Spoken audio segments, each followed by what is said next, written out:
It's the 18th of October 1997 and this is Z Bubble Market Day. We're due to open in 8 minutes. I don't know if we're ready or not, but that's usually the way. This is the first market day since on in October last year when the police cleared the park before we'd actually finished having our market day. So we're trying to think positive. I suppose you're going to be following us around for the next 24 hours. You'll see it as it happens.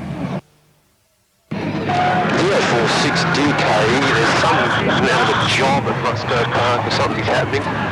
Some sort of kerfuffle riot. Looks like it is actually happening.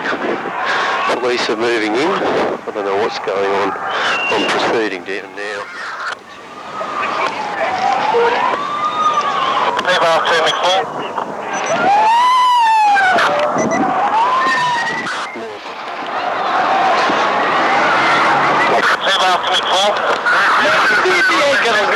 It's got a CV, baby. Mr. West End to all units, can you please go to the main oval, please? Go to the main oval. Around 5,000 young people attended the concert, a fundraiser for community radio station 4ZZZ. Things turned ugly when a storm broke at around 8:30. Police and the radio station today at odds over what happened. The events of last market day shouldn't be seen as being out of the ordinary. There's been continual harassment of venues and functions that the station has held over the entire course of its existence.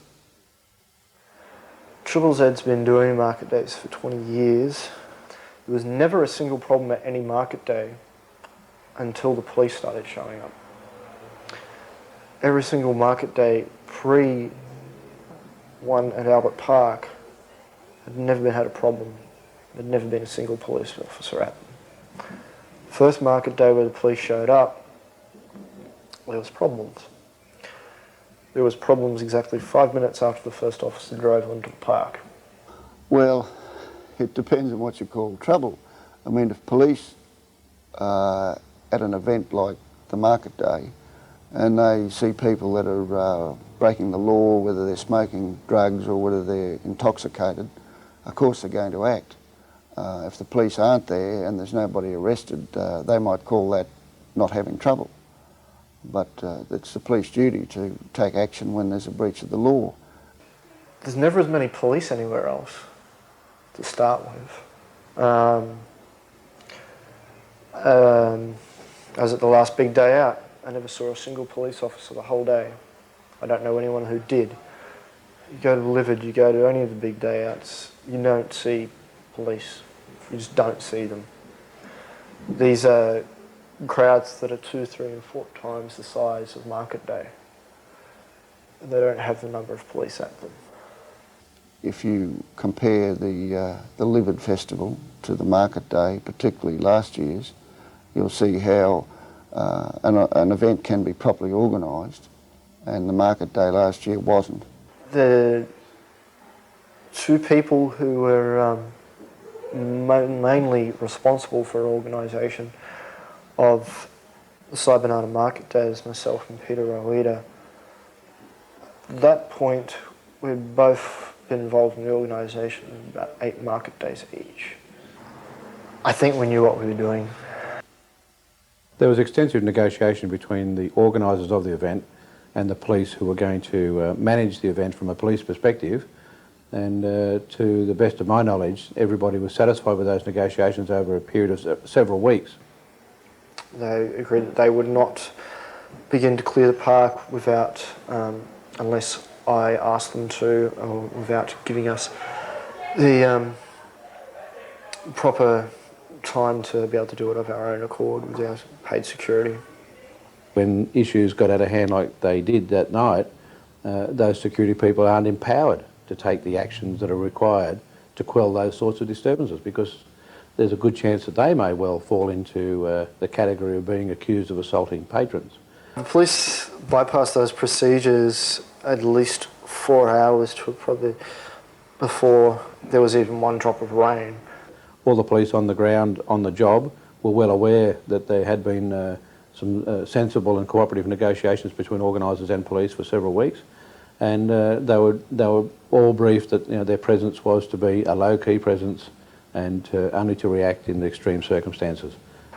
We stressed a few other requirements to the police, the most significant one being that the PSRT not be on the grounds unless there is any major problem. What they call the Public Safety Response Team, which is a euphemism for the riot squad, the trained riot squad they have in Queensland, were wandering around in 2s and 3s. Yeah, I don't understand why they were there. Their only explanation was they just dropped in for a look and they were about to leave.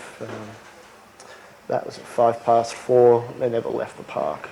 All the agreements that were made were complied with from both sides, but events that did occur necessitated the police taking a different approach to the issue.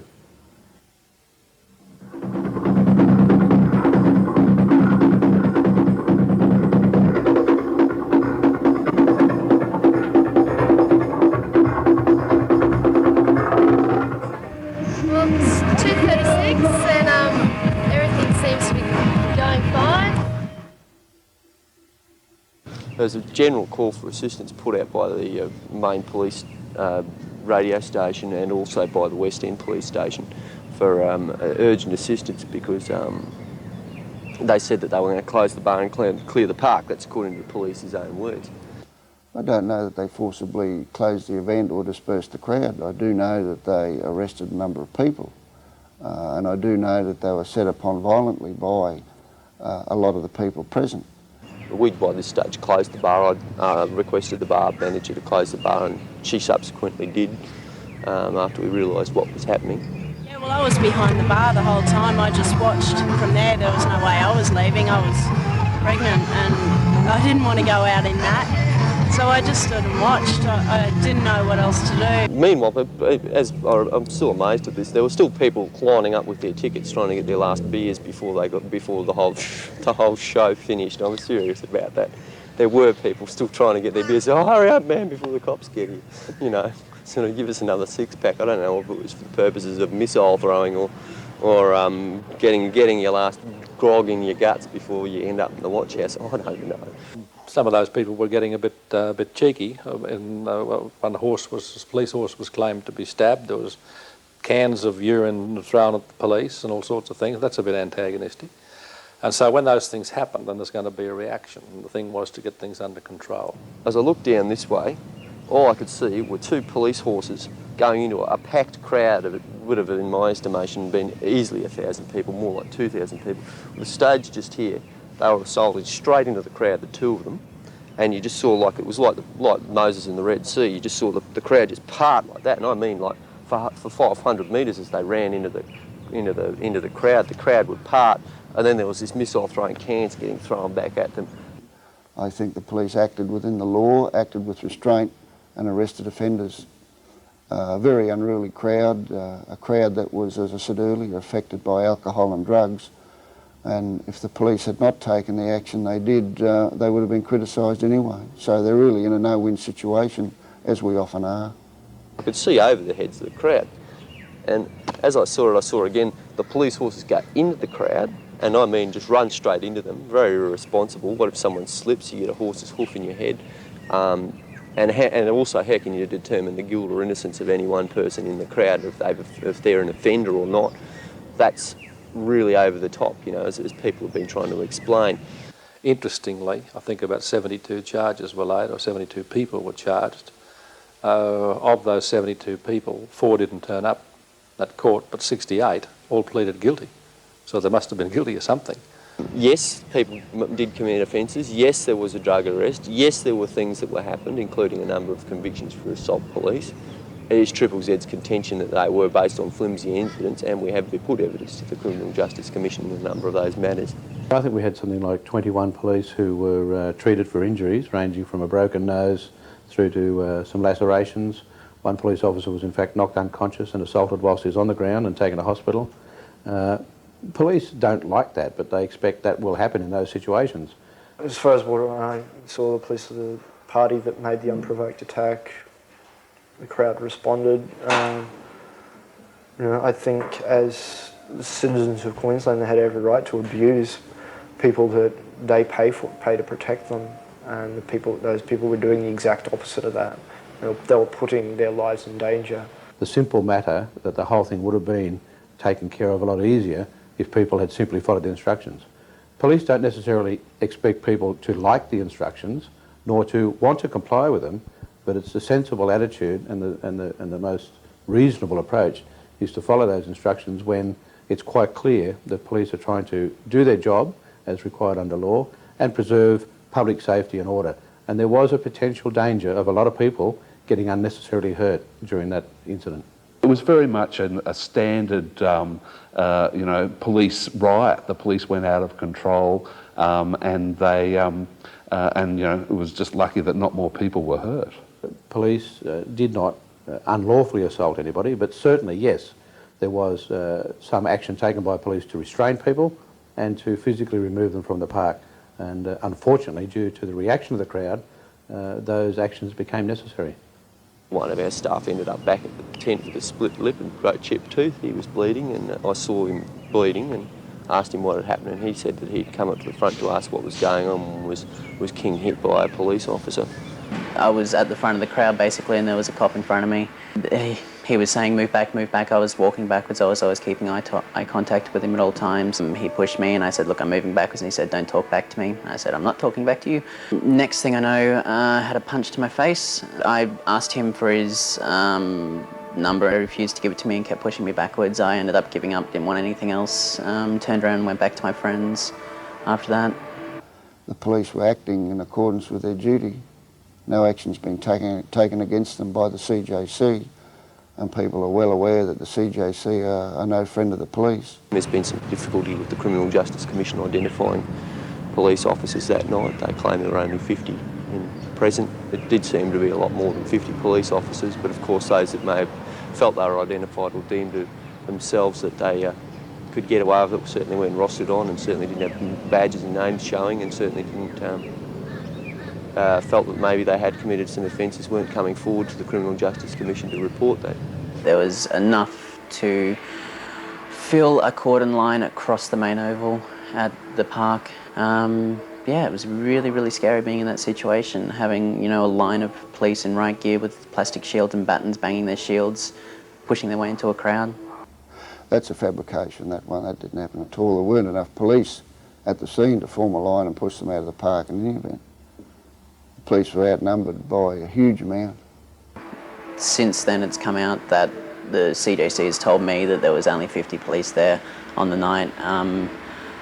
That's just not true. That's blatantly not true. I wouldn't be prepared to go on the record to say that's wrong.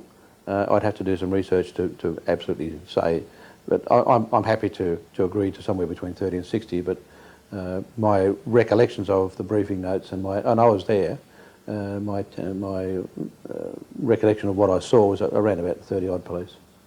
There was a line of police cars there, enough to fill that whole side street. All I saw was a sea of blue lights. So there was enough police there to fill that many police cars, as well as the paddy wagons that were there throughout the day, the riot police vans, everything like that. So yeah, there was quite a few police there.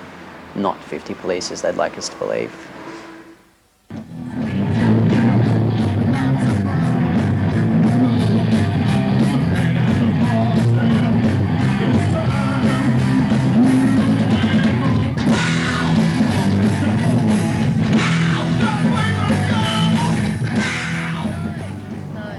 That has an extreme paranoia of police, I'm not feeling too bad at all. Come and see me at 11 o'clock tonight. Well, there was a major disturbance, a riot. Some say it was a riot, a major disturbance. Certainly that's the police description of it. Triple Z's contention is that it was a riot largely caused by and due to the actions of the Queensland Police Service and the Australian Army that night. Those military police were accompanying, under a memorandum of understanding, state police on their normal patrols in the city area.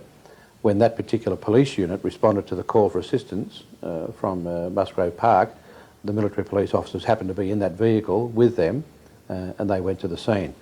Simply because they're military police, it doesn't mean that they can't help the police officers. They weren't dealing with military personnel, they were dealing with citizens, just as you would be if the police asked you to help them. You're a civilian and I'm a civilian. Under no circumstances, unless we're involved in the army or on military land, should a military police officer have anything to do with us whatsoever. That's a fact. That military police, like any members of the public, almost have an obligation under the state and common law to assist police in matters of law and order when matters look like they're getting out of hand. It's quite within the law. The fact of the matter is until the military can be involved in a riot or an affray, there has to be a declaration from the Governor-General or the Governor of the state. This is the law, right? This is just a filibuster by the police to get the egg off their faces, because the fact of the matter is they were caught being brutal thugs on a Saturday night and they don't like it.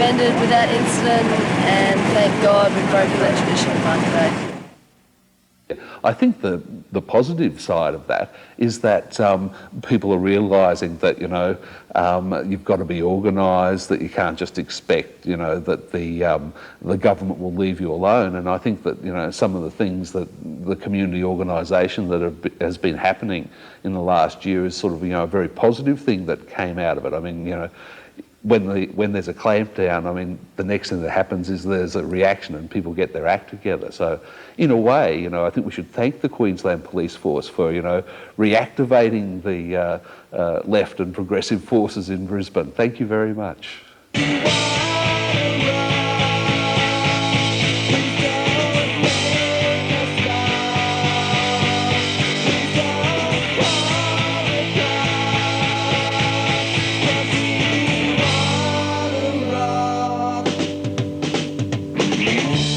Police don't create the offences just for the fun of it. People commit the offences and police have no choice but to act. It's imperative that the organisers project a positive view as to why there has to be a police presence. I mean, if they didn't think there was potential for some need for security, why would they have security guards? And that in itself is a recognition that there's a requirement for security.